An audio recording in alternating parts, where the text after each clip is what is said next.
இவ்வாறே நாம் ஜெபம் செய்வோம். எங்கள் பரலோக தகப்பனே, நாங்கள் உமக்கு நன்றி செலுத்துகிறோம். மீண்டுமாக உம்முடைய திரு சமூகத்திலே வந்து உம்முடைய வழிநடத்துதலுக்காக நாங்கள் ஜெபிக்கிறோம். இந்த நேரத்திலே உம்முடைய சத்திய வசனங்களை நாங்கள் தியானிக்கும் போது அடியனை மறைத்து தேவநீர் வெளிப்படும். சத்தியத்தை சத்தியமாய் சொல்லவும் அதன்படி நாங்கள் வாழவும் எங்களுக்கு கிருபை தார். இயேசுவின் இனிதான நாமத்தினாலே ஜெபிக்கிறோம். ஜெபங்கேளும் எங்கள் நல்ல பிதாவே, ஆமேன். திருச்சபையார் உட்காருவோம். ஆண்டவரும் இரட்சகருமாய் இருக்கிற இயேசு கிறிஸ்துவின் இனிதான நாமத்தினாலே உங்கள் யாவருக்கும் மீண்டுமாக என்னுடைய காலை வாழ்த்துக்களை நான் தெரிவித்துக் கொள்கிறேன். ஆண்டவர் உங்களையும் உங்கள் குடும்பத்தையும் உங்கள் பிள்ளைகளையும் நீங்கள் கையிட்டு செய்கிற எல்லா காரியங்களையும் அபரீதமாய் ஆசீர்வதித்து நடத்துவாராக.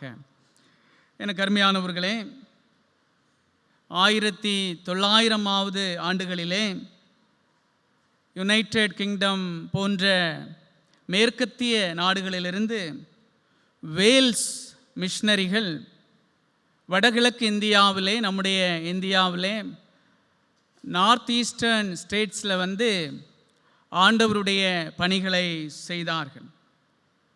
அப்படியாக மார் என்கிற மக்கள் மத்தியிலே, பழங்குடியினர் மார் என்கிற ட்ரைப்ஸ் மத்தியிலே இந்த வேல்ஸ் மிஷனரிகள் வந்து பணி செய்யும் போது அந்த மார் மக்கள் கூட்டத்திலிருந்து ஒரு தலைவன் அங்கே இருக்கிற வாட்கின் ராபர்ட் என்கிற மிஷனரியை பார்த்து இப்படியாக சொன்னாராம்: நீங்கள் ஒவ்வொரு முறையும் எங்களுடைய மக்களுக்கு சுவிசேஷத்தை அறிவித்துவிட்டு, இந்த நல்ல செய்தியை அறிவித்துவிட்டு நீங்கள் கடந்து செல்லுகிறீர்கள்.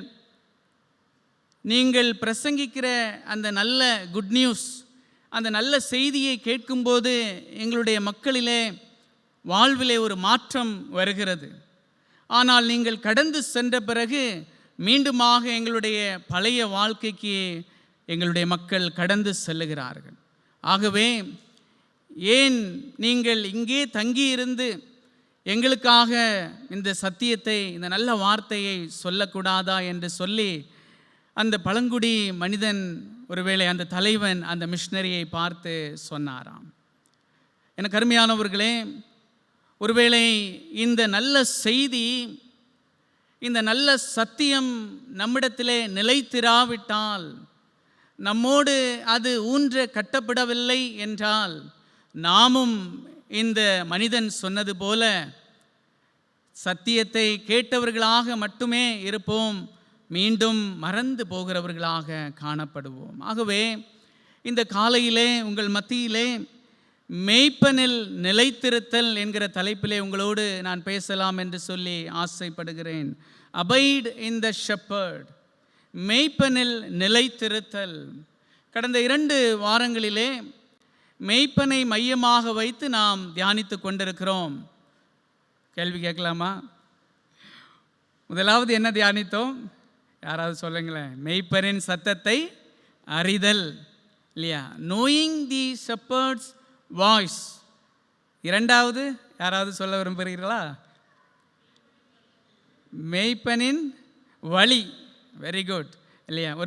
ஒருவேளை ஷெப்பர்ட்ஸ் வே என்று சொல்லி நாம் தியானித்தோம். இந்த நாளிலையும் அந்த அடிப்படையிலே மேய்ப்பனில் நிலைத்திருத்தல் என்று சொல்லி நாம் தியானிக்க அழைக்கப்படுகிறோம்.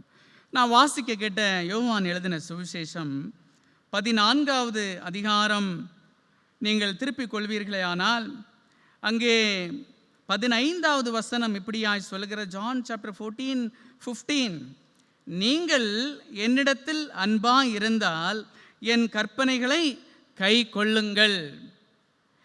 நீங்கள் என்னிடத்தில் அன்பாய் இருந்தால் என் கற்பனைகளை கை கொள்ளுங்கள் என்று அங்கே சொல்லப்பட்டிருக்கிறது. அப்படியானால் if you love me,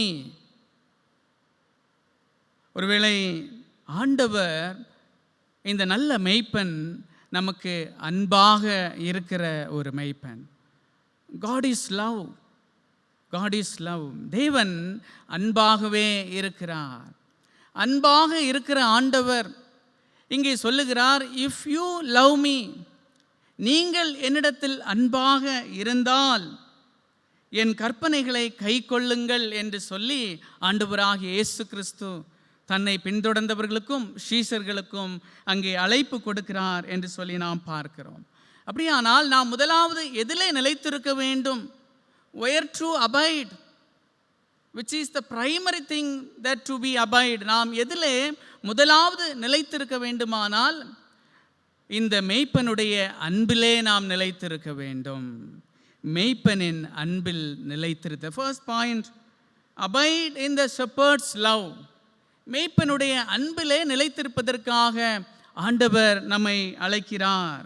if you love me, நீ என்னை உண்மையாக நேசிக்கிறாயானால், அப்போ நேசிப்பதற்கு நமக்கு முதல் தேவையானது அவரிடத்திலே நாம் அன்பு செலுத்த வேண்டும். அவர் நமக்கு அன்பு பாராட்டுகிறார். ஆகவே நாமும் அவருக்கு அன்புள்ள பிள்ளைகளாக இருக்க வேண்டும். ஆகவே முதலாவது நாம் மேய்ப்பனுடைய அன்பிலே நிலைத்திருப்பதற்காக ஆண்டவர் அழைக்கிறார். ஒருவேளை இங்கே சொல்லப்பட்டிருக்கிறது, நீங்கள் என்னிடத்தில் அன்பாய் இருந்தால் என் கற்பனைகளை கை கொள்ளுங்கள் என்று அங்கே சொல்லப்பட்டிருக்கிறது. யோவான் 13வது அதிகாரம் 34, 35 சொல்லப்பட்டிருக்கிறது. அங்கே ஒரு அன்பு சொல்லப்பட்டிருக்கிறது. John chapter 13, 34 and 35. நீங்கள் ஒருவரில் ஒருவர் அன்பாய் இருங்கள், நான் உங்களில் அன்பாய் இருந்தது போல நீங்களும் ஒருவரில் ஒருவர் அன்பாய் இருங்கள் என்கிற புதிதான கட்டளையை உங்களுக்கு கொடுக்கிறேன். நீங்கள் ஒருவரில் ஒருவர் அன்புள்ளவர்களாய் இருந்தால் அதனால் நீங்கள் என்னுடைய சீஷர்கள் என்று எல்லாரும் அறிந்து கொள்வார்கள் என்றார். எனக்கு அருமையானவர்களே, இங்கே ஒரு டிஃபரன்ஸ், இங்கே ஒரு வேறுபாடை நாம் பார்க்க முடிகிறது. யோவான் 14வது அதிகாரத்திலே 15 நாம் வாசித்தோம், நீங்கள் என்னிடத்தில் அன்பாயிருந்தால் என் கற்பனைகளை கை கொள்ளுங்கள். இங்கே 13வது அதிகாரத்திலே 34 சொல்லப்பட்டிருக்கிறது, நீங்கள் ஒருவரில் ஒருவர் அன்பாய் இருங்கள். நமக்கு எல்லாருக்கும் தெரியும், கமாண்ட்மெண்ட்ஸ், ஆண்டவருடைய கற்பனைகள், 10 கட்டளைகள் நமக்கு தெரியும். ஒருவேளை இங்கே ஆண்டவர் சொல்லுகிறார், புதிதாக ஒரு கட்டளை கொடுக்கிறார், புதிதாக ஒரு நியமனம் இங்கே ஏற்படுத்துகிறார். நீங்கள் ஒருவரில் ஒருவர் அன்பாய் இருங்கள் என்று சொல்லுங்க. பழைய கட்டளை என்ன சொல்லுகிறது? Love your neighbour as yourself. நீங்கள் உங்களை நேசிப்பதை போல பிறரையும் நேசியுங்கள். That is the old commandments. அது பழைய ஒரு கற்பனையாக இருக்கிறது. ஆனால் நாம் யோவான் 13வது அதிகாரத்திலே 34 35 பார்க்கிறோம், நான் ஒரு புதிய கட்டளை தருகிறேன், நீங்கள் ஒருவரில் ஒருவர் அன்பாய் இருங்கள். எனக்கு அருமையானவர்களே, அப்படியானால் ஆண்டவர் நம்மிடத்தில் எதிர்பார்ப்பது, அவர் எப்படி அன்பு கூர்ந்தாரோ அதே போல நாம் ஒருவரில் ஒருவர் அன்பாய் இருக்க வேண்டும் என்று சொல்லி அழைக்கிறார். அதனால தான் காட் இஸ் லவ். ஏனென்றால் அவர் தன்னையே தியாகம் செய்து நம்மை இவ்வளவாய் அன்பு கூர்ந்திருக்கிறார். ஜான் 3:16, யோவான் 3:16 நமக்கு எல்லாருக்கும் தெரிந்த ஒரு வசனம். சண்டே ஸ்கூல் பிள்ளைகள் யாராவது வாண்ட் டு ட்ரை? யோவான் 3:16 வாசிங்க. யோவான் 3:16 நம்ம வாசிப்போம். தேவன் தம்முடைய ஒரே பேரான குமாரனை விசுவாசிக்கிறவன் எவனோ அவன் கெட்டு போகாமல் நித்திய ஜீவனை அடையும்படிக்கு அவரை தந்தருளி இவ்வளவாய் உலகத்தில் அன்பு கூர்ந்தார். ஒருவரும் கெட்டு போகாதபடிக்கு தன்னுடைய சொந்த குமாரனை, தன்னுடைய சொந்த ஜீவனை தந்து இவ்வளவாய் அன்பு கூர்ந்தார். அப்படியானால் அவருடைய அன்பிலே நாம் நிலைத்திருக்க வேண்டுமானால் இங்கே 3 காரியங்களை அந்த அன்பு நமக்கு வெளிப்படுத்துகிறது. ஒருவேளை இங்கே சொல்லப்பட்டிருக்கிறது, யோவான் 14:3 சொல்லப்பட்டிருக்கிறது, நான் போய் உங்களுக்காக ஸ்தலத்தை ஆயத்தம் பண்ணின பின்பு நான் இருக்கிற இடத்துல நீங்களும் இருக்கும்படி நான் மறுபடியும் வந்து உங்களை என்னிடத்தில் சேர்த்து கொள்ளுவேன். அவருடைய அன்பு எப்படிப்பட்டதானால், திருப்பி வந்து நம்மை சேர்த்து கொள்ளுகிற ஒரு அன்பு, திரும்பி வந்து அவர் நம்மை பிதாவினிடத்திலே அழைத்து செல்லுகிற ஒரு அன்பு. இங்கே சீஷர்களுக்கு நம்ம தியானித்தோம் 13வது அதிகாரங்களிலே 14வது அதிகாரங்களிலே பாடுபட போகிற ஆண்டவராகிய இயேசு கிறிஸ்து தன்னை வெளிப்படுத்துகிறார் சீஷர்களுக்கு. உங்கள் இருதயம் கலங்காதிருப்பதாக, தேவனிடத்தில் விசுவாசமாயிருங்கள், என்னிடத்திலும் விசுவாசமாயிருங்கள். நான் என் பிதாவினுடைய வீட்டுக்கு போகிறேன், அங்கே ஏராளமான வாசஸ்தலங்கள் உண்டு. நான் அங்கே ஆயத்தம் பண்ணின பின்பு மறுபடியும் வந்து உங்களை சேர்த்து கொண்டு போவேன் என்று சொல்லும்போது, ஒருவேளை ஆண்டவர் அச்சத்திலே இருந்த சீஷர்களுக்கு, பயத்திலே இருந்த சீஷர்களுக்கு இவர்களை விட்டு விடாதபடி இந்த மேய்ப்பனுடைய அன்பு எப்படி இருக்கிறது என்றால், என்னுடைய பிதாவினுடைய ரிக்குவயர்மெண்ட் படி, according to my father's requirement, with his purpose I am going to him. நான் போகிறேன், ஆனால் மறுபடியும் வந்து உங்களை சேர்த்து கொள்வது. That is the real love of our God. நம்முடைய ஆண்டவருடைய உண்மையான அன்பு நம்மை திரும்பி வந்து அழைத்து செல்லுகிற ஒரு அன்பு. யோசித்து பார்ப்போம், நம்முடைய வாழ்வில் எத்தனை முறை பின்மாற்றம் அடைந்திருக்கிறோம். how many times we were backslided from his presence. ஆனால் மீண்டும் திரும்பி வந்து அவருடைய அன்பு நம்மை சேர்த்து கொள்ளுகிறது. ஆகவே அவருடைய அன்பிலே நாம் நிலைத்திருப்பதற்காக ஆண்டவர் நம்மை அழைக்கிறார். அது மட்டுமல்ல, அவருடைய அன்பு தூரமாக இருந்தாலும் அது நெருக்கமான ஒரு அன்பாக இருக்கிறது. ஆண்டவராகிய இயேசு கிறிஸ்து பிதாவினுடைய சொந்த குமாரனாக இந்த உலகத்திலே மனிதனுடைய பாவத்திலிருந்து மீட்டு கொள்ளும்படியாக வந்தார். ஒருவேளை இறை மைந்தன் பிதாவோடு சேர்ந்து ஃபிசிக்கலாக இல்லாவிட்டாலும், நேரடியாக பிதாவோடு ஒன்றி இல்லாவிட்டாலும், பிதாவானவர் வானங்களிலே இருக்கிறார். எந்த வானத்தில் இருக்கிறார் நமக்கு தெரியாது. Heavens, he is in heavens. which heavens we do not know. வசனம் சொல்லுகிறது ஹெவன்ஸ். ஒருவேளை அவர் எந்த வானத்தில் இருக்கிறார் நமக்கு தெரியாது. ஆனால் பிதாவினுடைய மைந்தன் இயேசு கிறிஸ்து பூமியிலே இருக்கிறார். அவருக்கும் ஆண்டவராக இயேசு கிறிஸ்துவுக்கும் பெரிய ஒரு இடைவெளி. ஃபிசிக்கலாக அவங்க அட்டாச்சாக இல்லை. ஆனாலும் தூரமாய் இருக்கிற இந்த இறை மைந்தன் பிதாவினுடைய அன்பிலே அவர் நிலைத்திருந்தார் என்பதுதான் வசனம். அதனால தான் நம்ம 7 வசனங்களை சிலுவையிலே ஆண்டவர் மொழிந்த வார்த்தைகளை நாம் தியானிக்கும் போது, முதலாவது வார்த்தையும் 7வது வார்த்தையும் பிதாவே இவர்களுக்கு மன்னியும். அடுத்தபடியாக கடைசி வார்த்தை, பிதாவே உம்முடைய கரத்தில் என்னுடைய ஆவியை ஒப்பு கொடுக்கிறேன். அது மட்டுமல்ல, ஆண்டவராகிய இயேசு கிறிஸ்து இந்த உலகத்திலே ஊழியம் செய்த எல்லா நேரங்களிலேயும் பிதாவானவர் தூரமாக இருந்தாலும் பிதாவினுடைய அன்பிலே நிலைத்திருந்தார் என்று சொல்லி நாம் பார்க்கிறோம். எனக்கு அருமையானவர்களே, ஆண்டவர் இந்த மெய்ப்பனுடைய அன்பிலே நாம் நிலைத்திருக்க வேண்டுமானால், ஆண்டவருடைய ஆலயத்துக்கு வந்தால் மட்டுமல்ல, ஆலயத்திலிருந்து நாம் கடந்து சென்றாலும் அவருடைய அன்பிலே நாம் நிலைத்திருக்க வேண்டும். That is the need of the hour. அநேக நேரங்களிலே இன்றைக்கு இருக்கிற கிறிஸ்தவம், ஒருவேளை நாம் ஆலயத்துக்கு வந்து செல்வதனாலே, இல்லையென்றால் நாம் ஒரு அதிகாரம் நாம் வாசிப்பதினாலே, இல்லையென்றால் நாம் குடும்பமாக கொஞ்ச நேரம் நாம் ஜெபிப்பதினாலே நாம் அவருடைய அன்பிலே நிலைத்திருக்கிறோம் என்பது அர்த்தம் அல்ல. அவர் ஒருவேளை நம்மை விட்டு தூரமாக இருந்தாலும், ஒருவேளை மனதளவிலே அவர் நம்மோடு கூட இருக்கிறார், ஃபிசிக்கலாக அவர் தூரமாக இருந்தாலும் நான் அவரிடத்திலே நிலைத்திருப்பேன், அவருடைய அன்பிலே நிலைத்திருப்பேன்.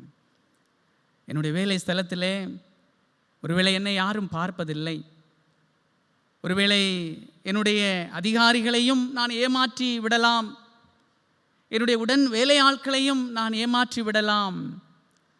ஆனால் ஆண்டவர் நம்மிடத்தில் எதிர்பார்ப்பதெல்லாம் அவருடைய அன்பிலே நிலைத்திருக்கிற பிள்ளைகள். அவர் தூரமாக இருந்தாலும், யார் பார்த்தாலும் பார்க்காவிட்டாலும், அவருடைய அன்பிலே நாம் நிலைத்திருந்தால் அவருடைய பிள்ளைகளாக நாம் வாழுவோம் என்பதிலே எந்த சந்தேகமும் இல்லை. அது மட்டுமல்ல, யோவான் 14:18 சொல்லுகிறார், John 14:18, நான் உங்களை திக்கற்றவர்களாக விடேன், உங்களிடத்திலே வருவேன். இல்லையா? நல்ல ஒரு அருமையான ஒரு வசனம். நான் உங்களை திக்கற்றவர்களாக விடேன், நான் வருவேன் அப்படின்னு சொல்கிறார் இல்லையா? I will not leave you as orphans, I will come again. எவ்வளோ பெரிய ஒரு நம்பிக்கையான ஒரு வார்த்தை. அவ்வளோ தூரம் நம்மை நேசிக்கிறார், அவ்வளோ தூரம் தன்னுடைய சீஷர்களை ஆண்டவர் நேசித்தார். அதனால தான் சொன்னார் இல்லையா, நான் உங்களை திக்கற்றவர்களாக விடேன், நான் மறுபடியும் திருப்பி வருவேன், நான் மறுபடியும் உங்களை சேர்த்து கொள்ளுவேன். நான் தூரமாக இருந்தாலும் என்னுடைய நினைவுகள் எல்லாம் உங்களோடு கூட தான் இருக்கிறது. எப்போதும் நம்மை நினைக்கிற ஒரு ஆண்டவர் இந்த மேய்ப்பன். அவருடைய அன்பிலே நாம் நிலைத்திருக்கிறோமா என்று சொல்லி இந்த காலையிலே நம்ம யோசித்து பார்ப்போம். உங்களுடைய போதகர் உங்களிடத்திலே ஒவ்வொரு முறையும் வந்து ஜெபித்தீர்களா, வேதம் வாசித்தீர்களா இல்லையா? ஏன் ஆலயத்துக்கு நேரமே வரல, ஏன் லேட்டு, சொல்ல வேண்டிய அவசியம் இல்லை. ஈவன் தோ ஐ ஆம் far away but I will abide in his love. ஏனென்றால் இந்த ஆண்டவர் எனக்காக தன்னுடைய ஜீவனை கொடுத்தார். இந்த மேய்ப்பன் எனக்காக தன்னுடைய உயிரை கொடுத்தார்.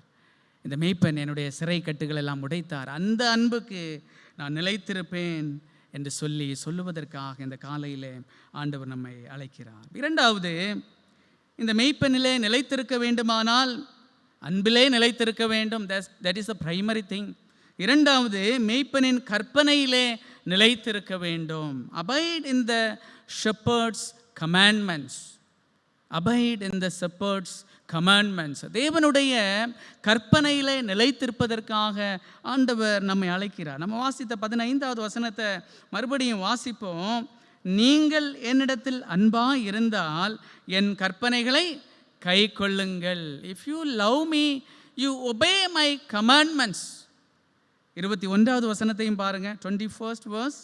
என் கற்பனைகளை பெற்றுக்கொண்டு அவைகளை கை கொள்ளுகிறவன் எவனோ என்னிடத்தில் அன்பாய் இருக்கிறான். whoever has my command and obeys them என்று சொல்லப்பட்டிருக்கிறது.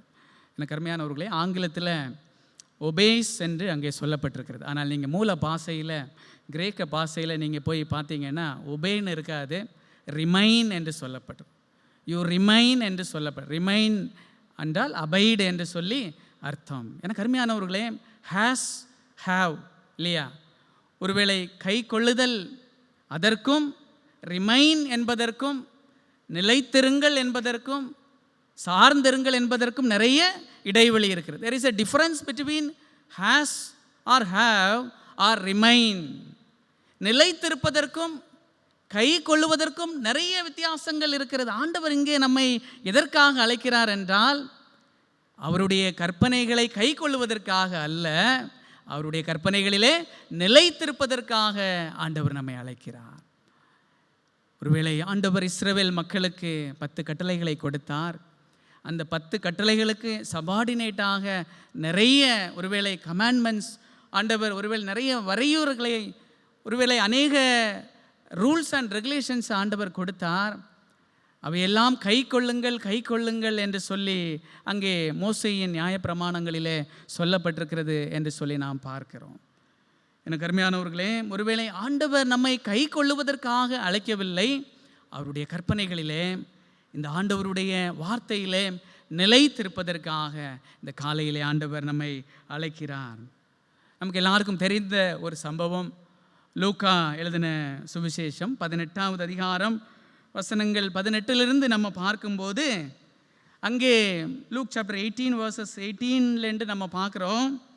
அங்கே ஆண்டவராக இயேசு கிறிஸ்துவை பார்ப்பதற்கு ஒரு தலைவன் வருகிறான். மற்ற சுவிசேஷங்களில் வாலிபன் என்றும் சொல்லப்பட்டிருக்கிறது.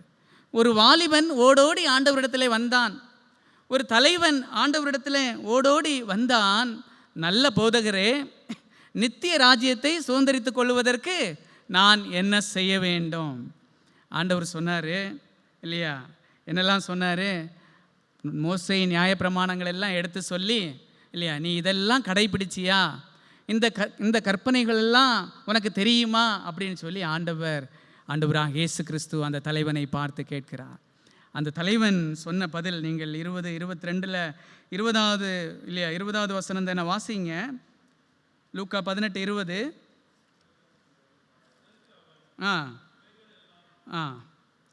அதற்கு அவன் இவைகளை எல்லாம், 21வது வசனம் கரெக்ட். அதற்கு அவன் இவைகளை எல்லாம் என் சிறு வயது முதல் கை கொண்டிருக்கிறேன். நல்ல வசனத்தை நம்ம யோசித்து பாருங்க. ஆண்டவர் சொல்லுகிறார், விபச்சாரம் செய்யாதிருப்பாயாக, 20th verse, கொலை செய்யாதிருப்பாயாக, களவு செய்யாதிருப்பாயாக, பொய் சாட்சி சொல்லாதிருப்பாயாக, உன் தகப்பனை உன் தாயையும் கனம் பண்ணுவாயாக என்கிற கற்பனைகளை நீ அறிந்திருக்கிறாயே என்றார் என்று சொன்ன உடனே அதற்கு அவன், இவைகளெல்லாம் நான் சிறு வயது முதலே கை கொண்டிருக்கிறேன். ஆண்டவர் சொன்னார், கை கொள்வது மட்டும் போதாதுப்பா, இன்னும் உன்னிடத்தில் ஒரு குறைவு உண்டு, உனக்கு உண்டானவைகளெல்லாம் விற்று தரித்திரருக்கு கொடு, அப்பொழுது பரலோகத்திலே உனக்கு பொக்கிஷம் உண்டாயிருக்கும், பின்பு என்னை பின்பற்றி வா என்றார். எனக்கு அருமையானவர்களே, ஒருவேளை இந்த வாலிபன், இந்த தலைவன் ஆண்டவருடைய கற்பனைகளை ஒருவேளை அறிந்திருந்தான், கை கொண்டிருந்தான், ஆனால் தன்னுடைய வாழ்வில் அவன் செயல்படுத்தவில்லை என்று சொல்லி நாம் பார்க்கிறோம். He didn't observe the commandments. That is very important. எனக்கு அருமையானவர்களே, ஒருவேளை நமக்கு 10 கட்டளைகள் கேட்டால் நமக்கு தெரியும், புதிய கட்டளைகள் 2 கட்டளைகள் என்ன என்று கேட்டால் நமக்கு தெரியும். இந்த வேதாகமத்திலே கொடுக்கப்பட்டிருக்கிற நிறைய வரையறைகள், all rules and regulation we know. ஒருவேளை இந்த வேதாகமத்தில் கொடுக்கப்பட்டிருக்கிற வாக்குத்தத்த வசனங்கள் நமக்கு தெரியும், ஆனால் அவைகளை நாம் கை கொள்ளுகிறவர்களாக மட்டும் இருக்கிறோமா, இல்லை என்றால் அதை அபியாசப்படுத்துகிறவர்களாக இருக்கிறோமா? Are we abide in the God's commandments? ஒருவேளை ஆண்டவர் இந்த காலையிலே நிலைத்திருக்க வேண்டும் இந்த மெய்ப்பனிலே என்று சொல்லும்போது அவருடைய கற்பனையிலே நிலைத்திருப்பதற்காக ஆண்டவர் அழைக்கிறார். நம்முடைய ஆண்டவருடைய வார்த்தைகளை நாம் எடுத்து அதை இந்த சமுதாயத்திலே செயல்படுத்துகிறவர்களாக நாம் காணப்பட வேண்டும். கடந்த நாட்களிலே சோஷியல் மீடியாவிலே ஒரு ஊடகத்திலே இப்படியாக ஒரு வீடியோ கிளிப் ஒன்று வெளியானது. தென்னக பகுதியிலே ஒரு ரோமன் கேத்தலிக் ஃபாதர் தன்னுடைய ஆர்ஃபனேஜில் வளர்க்கப்பட்ட ஒரு பெண்ணை வளர்க்கிறார். அந்த பெண் ஆளாகி உருவாகி திருமண வயது வரும்போது திருமணத்திற்காக மாப்பிள்ளையும் அங்கே பார்க்கப்படுகிறது. திருமண நாளும் வந்துவிட்டது. அந்த திருமணத்தை அங்கே நடத்துகிற சூழ்நிலையை நாம் பார்க்கும்போது ஒருவேளை அந்த பெண்ணினுடைய நம்பிக்கைக்கு ஏற்றாற் போல ஒருவேளை அங்கே அவர்களுடைய நம்பிக்கையின் முறைப்படி அங்கே திருமணம் நடைபெற்றது. அந்த திருமணத்தில் மாங்கல்யத்தை எடுத்து கொடுத்தவர் அந்த ரோமன் கேத்தலிக் அந்த ஃபாதர். ஒருவேளை நமக்கு இது ஒரு பெரிய ஒரு இடைவெளியை இல்லை என்றால் நமக்கு ஒரு பெரிய ஒரு கேள்வியை ஏற்படுத்துகிறது. ஏன் ஒரு ஃபாதரியார், ஏன் ஒரு போதகர் மாற்று நம்பிக்கையை சார்ந்த ஒரு திருமணத்திலே போய் அவர்களுடைய நம்பிக்கைக்கு ஏற்றாற் போல காரியங்களை செய்ய வேண்டும் என்று சொல்லி ஒருவேளை நமக்கு கேள்விகள் எழும்பலாம். ஆனால் உண்மையாகவே ஆண்டவருடைய அன்பிலே நிலைத்திருக்கிறவர்கள், ஆண்டவருடைய கற்பனைகளிலே நிலைத்திருக்கிறவர்கள், நீங்கள் ஒருவரில் ஒருவர் அன்பாயிருங்கள் கர்த்தருடைய கட்டளையின்படி என்று சொல்லி ஆண்டவர் அழைக்கும் போது கட்டளைகளை நாம் கை கொள்வதற்கு மட்டுமல்ல, அது நம்முடைய வாழ்க்கையிலே செயல்படுத்துவதற்காக ஆண்டவர் நம்மை அழைக்கிறார். I am not urging you all to go and do that. நீங்கள் எல்லாரும் போய் அதே போல் செய்யுங்கள் என்று நான் சொல்லவில்லை.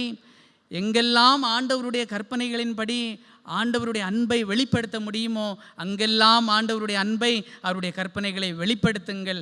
அதுதான் ஆண்டவரில் நிலைத்திருக்கிற ஒரு ஆசீர்வாதம். ஒருவேளை நம்முடைய சமுதாயத்தை நாம் சுற்றி பார்ப்போம், நம்முடைய சொந்தங்களை, ஒருவேளை உறவுகளை நாம் எண்ணி பார்ப்போம். எத்தனை பேர் ஒருவேளை ஆண்டவருடைய அன்புக்காக, ஆண்டவருடைய அன்பிற்காக ஏங்குகிறார்கள். அவர்களுக்கு ஆண்டவருடைய அன்பிலே நாம் நிலைத்திருக்கிறோம் என்கிற ஒரு செய்தியை கொடுக்கிறோமா என்று சொல்லி நாம் யோசித்து பார்ப்போம். மூன்றாவதாக, இந்த மெய்ப்பனின் ஆவியில் நிலைத்திருத்தல். மெய்ப்பனின் ஆவியில் நிலைத்திருத்தல். Abide in the shepherd's spirit. Abide in the shepherd's spirit. மெய்ப்பனின் ஆவியில் நிலைத்திருத்தல்.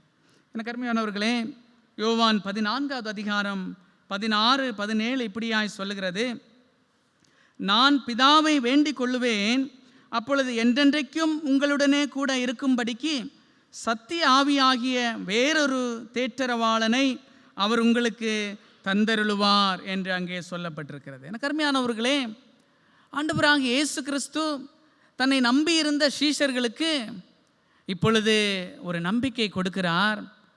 நீங்கள் என்னிடத்தில் நிலைத்திருந்தது போல நான் போன பிறகு பரிசுத்த ஆவியாகிய தேற்றரவாளன், அவர் சத்தியமாகிய தேற்றரவாளன், அவர் உங்களிடத்திலே கடந்து வருவார்.